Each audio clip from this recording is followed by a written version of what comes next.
There was once a rumor of a magical machine. They would put in lead and it would transform it into gold. Of course, that doesn't exist. But we Yidden have something very similar. And that's a moment of greatness. When a person is faced with a challenging moment and he rises to the occasion, that's taking nothing and turning it into nitzchias, into eternity. Chazon Ish once said, we talk with great awe about a tzaddik yisayir olam. This is the foundation of the world, this great tzaddik.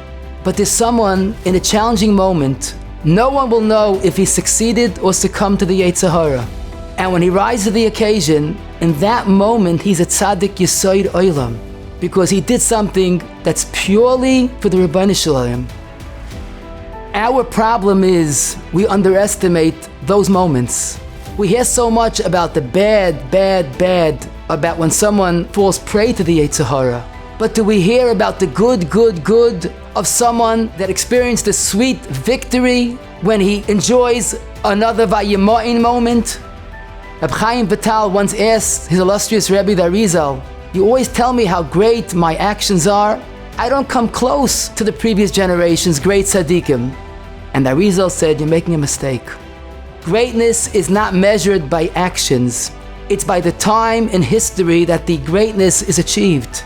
And then he said, and I could almost quote the language of the Arizal, in our times, when the klipa goiveres ma'oid, when tumah is just growing uncontrollably, and you do the right thing, you exceed the greatness of previous generations.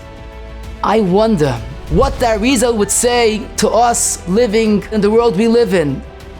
The world has given new meaning to the klipa goiveres ad ma'oid, and how cherished it is when someone experiences another moment of being a tzaddik yisayir olam. There's a well-known chazal, when Mashiach will come, he will cry out, Anavim, higia zman geulaschem. You humble people, it's a time for the geula. Vim ein atem mamin, if you don't believe in me, re'u ba'oiri shezeireach aleichem. Look at the light that's illuminating from you. And the question is obvious. If a Jew doesn't believe in Mashiach, he's an apikoros. Why do you accord him the title of an onav? Ask the average person, do you believe Mashiach will come? Well, certainly, but not in our generation. Look what's going on in the world around us. But Mashiach will come, and he's going to turn to us and say, Anavim, you underestimated your potential. You underestimated your contribution to history. You live in the darkest period on Golus, and your mitzvahs, like the Arizal said, lit up the world. You underestimated your contribution. V'im ein atem ma'aminim, you don't believe in yourselves? Re'u ba'oiri shezereach aleichem. Look at the light that you are creating in this most intense darkness of Golus. A light that only you could achieve. That is what we have to hear. It is our Shmiras Einayim that will bring the long-awaited Oirei Shel Melech HaMashiach b'mheir v'yameinu. Amen.